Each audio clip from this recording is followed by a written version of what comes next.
Thank you so much for your time tonight. It's certainly a story that has left many people in Gauteng quite unsettled.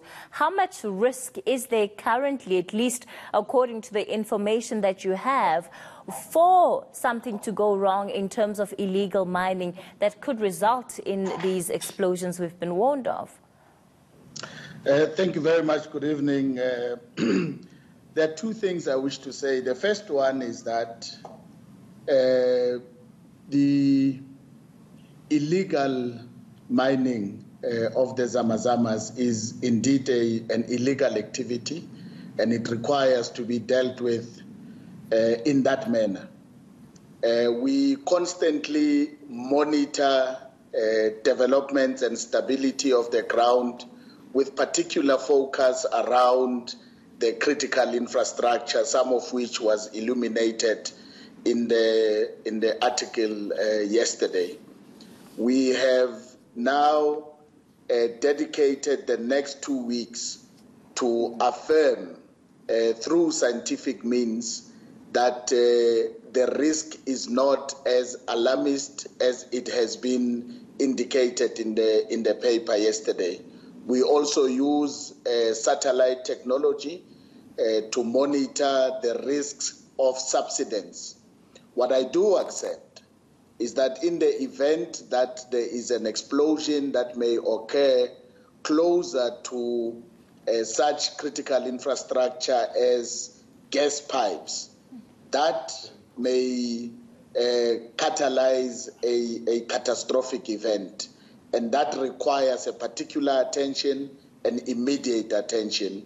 And we are assured that all means will be taken to ensure that critical infrastructure is protected.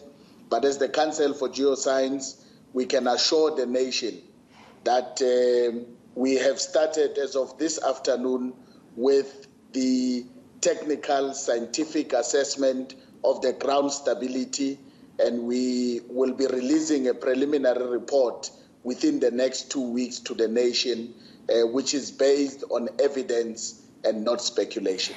You know, Transnet and Sasol are the ones that seemed to have sounded the alarm, at least according to what was reported in the papers. What reason would they have to be alarmist, as you're putting it? Why would they blow it out of proportion? I would not necessarily be in a position to answer for other entities, but I can understand, as I have indicated earlier, through the prism of the custodians of the gas pipes, any explosion that may occur in the proximity of a gas pipe infrastructure, that can instigate a catastrophic event. And for that reason, they have a reason to be concerned about the possibilities thereof. And it is precisely for this reason that every measure has to be taken to ensure that we protect that critical infrastructure with all that we have.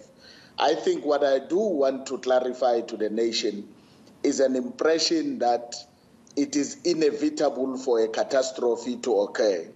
There is absolutely no reason for people to be worried at this stage for going to the FNB stadium, for driving on the M2 or the N1 in the southern region of Pretoria. What we will also do, which we have already initiated in our discussion with the Minister of Mineral Resources this morning, is that we will be installing instruments that monitor any minimum seismic activity that can be induced by such explosions, so that we can locate where they are and we can inform the relevant law enforcement authorities of those activities and where they need to focus. And of course, one wonders why all of this is happening now, because if the record is anything to go by, as far back as February 2017, the Johannesburg mayor had raised concerns about illegal mining and the impact that it would have, especially given the use of explosives. So the issue that is being brought here, it's not the first time it's come up. Why do we not have why was this report not done much earlier? Well, the work of illegal mining, if I may remind you, Madam, is it was started over 7 years ago by the former Minister of Mineral Resources, Mesha Bangu, when the incident of Zamazamas occurred in a particular way in the Velkom area in the Free State.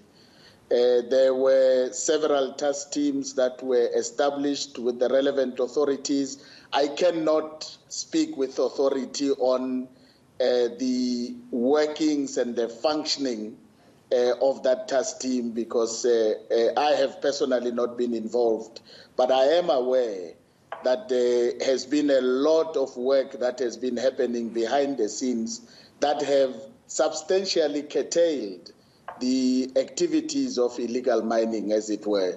They constantly arise in different shape and form, and what we are responding to now is the major threat on critical infrastructure, which is only a small subset of the whole issue related to illegal mining, to the extent that it is beginning to threaten housing infrastructure in those areas.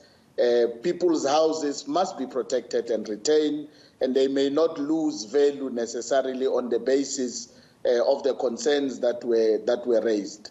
And there is the other critical infrastructure that you alluded to in your introduction that we have a responsibility to protect. And from the scientific side of things, which is where the Council for Geoscience comes in, ours is to test the risk of subsidence, the risk of the fall of that infrastructure as a result of ground instability. And so we're putting measures in place, we're putting instruments in place to constantly monitor so that we can feed into the broader programs that are continuing to mitigate the risks. And I do want to emphasize the point that South Africans, we are onto this matter, we are looking at it. The infrastructure is safe, your houses are safe, and we will report to you within the next 2 weeks on the latest scientific assessment that we would have done, and we will constantly be doing this work and constantly release this information for your consumption and your security. Unfortunately, we've run out of time, so we're going to have to leave it there for tonight. Musa Mabuza, he's the CEO at the Council for Geoscience.